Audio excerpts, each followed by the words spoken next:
अस्सलाम वालेकुम। आज मैं आप लोगों के लिए लेके आई हूँ स्पेशल तंदूरी फ़िश करी जो कि बहुत ही ज़्यादा मज़े की बनेगी। उसके लिए यहाँ पे जी मैंने ले ली है हाफ़ फ़िश, तकरीबन 1-1.5 किलो होगी ये। सबसे पहले मैंने उसको बेसन, नमक और अजवाइन लगा के आधे घंटे के लिए छोड़ दिया था और अब उसमें पानी डाल के इसको हम अच्छे तरीके से वॉश कर लेंगे। वॉश करने के बाद टिश्यू पेपर के ऊपर इसको फैला देंगे ताकि ये अच्छे से खुश्क हो जाए। इसको हमने अच्छे तरीके से ड्राई करना है क्योंकि हमने इसको बाद में फ्राई करना है, इसलिए अच्छे तरीके से इसका पानी हम खुश्क कर लेंगे टिश्यू से दबा दबा के इस तरह से। और इसको बिल्कुल हम ड्राई करके फिर इसके ऊपर स्पाइसेस स्प्रिंकल करेंगे। ठीक हो गया जी। ये इस तरह से हम इसको टिश्यू को हटा देंगे और सारे पीसेस को हमने इकट्ठा करके रख लिया। यहाँ पे सबसे पहले जाएगा जी 1 टीस्पून के करीब नमक। नमक थोड़ा डालना है। यहाँ ब्लैक पेपर चला जाएगा हाफ़ टी स्पून के करीब। नमक पहले भी डाल दिया था इसमें, जब धोया था उस वक्त भी, फिर मसाले में भी जाएगा, इसलिए उस हिसाब से आपने नमक डालना है। ठीक हो गया। यहाँ पे जो सुर्ख लाल मिर्च पाउडर है वो बहुत ज़्यादा डालनी है। मैंने यहाँ पे 2 टेबलस्पून लिए हैं, तो वो आप टेस्ट के अकॉर्डिंग ले सकते हैं। तंदूरी फ़िश बना रहे हैं तो उसमें थोड़ी सी ज़्यादा सुर्ख लाल मिर्च पाउडर जाएगी। और यहाँ पे 1 टेबलस्पून मैंने सूखा धनिया पाउडर लिया है, वो स्प्रिंकल कर देंगे इस पर। और ये जी ऑयल हम इस पर ड्रिज़ल कर देंगे थोड़ा थोड़ा कहीं कहीं, और इसको हम अच्छे तरीके से मिक्स कर देंगे एक साइड। सेम यही प्रोसीजर हम दूसरी साइड पे करेंगे, साइड इसकी चेंज करके।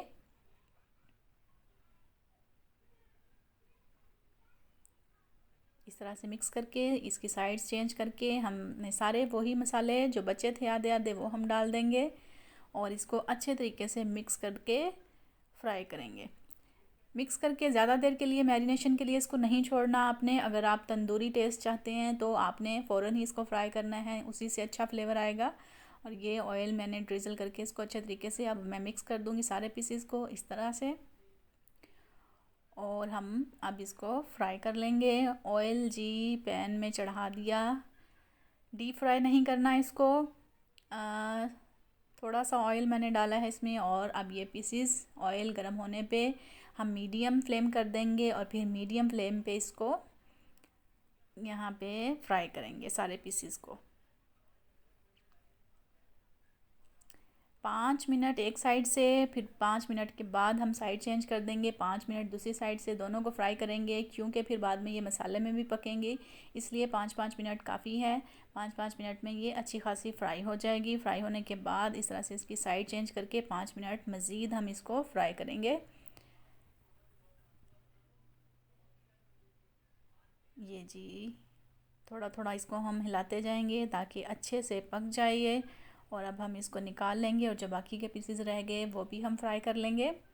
बहुत ही आसान है और बहुत ही अच्छा इसका फ्लेवर आता है, बिल्कुल रेस्टोरेंट स्टाइल जो तंदूरी फ़िश होती है उसको भी आप भूल जाएंगे। घर पे बना के इसको खाएं, रमज़ान में स्पेशल इसको लाजमी बना के खाएं। ये बाकी के जो पीसेस रह गए थे अब मैं वो फ्राई कर लूँगी।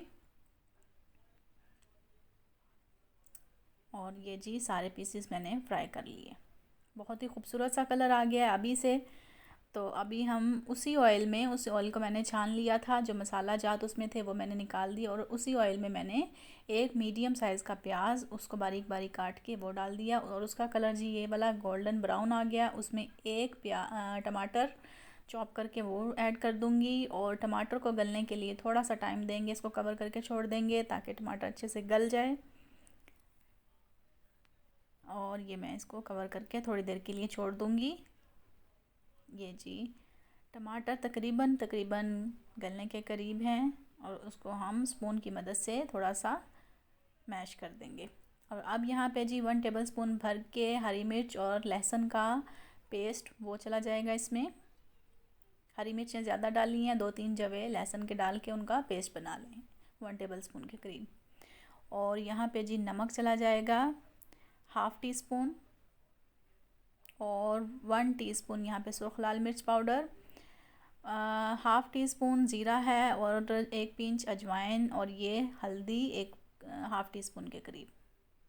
ठीक हो गया। इन सारी चीज़ों को हम अच्छे से अब मिक्स कर देंगे और मिक्स करके अब इसको थोड़ी देर के लिए 1 से 2 मिनट के लिए कवर करके छोड़ूंगी लो फ्लेम पे। फ्लेम हाई या मीडियम नहीं रखना, लो फ्लेम पे इसको करके छोड़ दिया ताकि ये अच्छे तरीके से सारे मसाले मिक्स हो जाएं। और अब इसमें 3 टेबलस्पून दही के डाल के अब इसकी भुनाई करनी है मसाले की। यहाँ पे आपने बिल्कुल कंजूसी नहीं करनी, बहुत ही अच्छे तरीके से भुनाई करेंगे ताकि एक अच्छा सा फ्लेवर निकल के आए। और मसाले की जितनी अच्छी भुनाई होगी उतनी ही अच्छी आपकी फ़िश बनेगी। ये देखें जी, तकरीबन 6 से 7 मिनट आपने पानी के छींटे लगा लगा के तो मसाले की भुनाई करनी है, बहुत ही ज़बरदस्त किस्म की। ये देख सकते हैं जी। और अब इसमें हम जो फ्राई फ़िश की थी वो उसके पीसीस डाल देंगे एक सिमेट्री के साथ, कि सारे पीसीस इसमें पूरे आ जाएं। इस तरह से जोड़ जोड़ के उसको रख देंगे ताकि मसाले में ये अच्छे से मिक्स हो जाएं।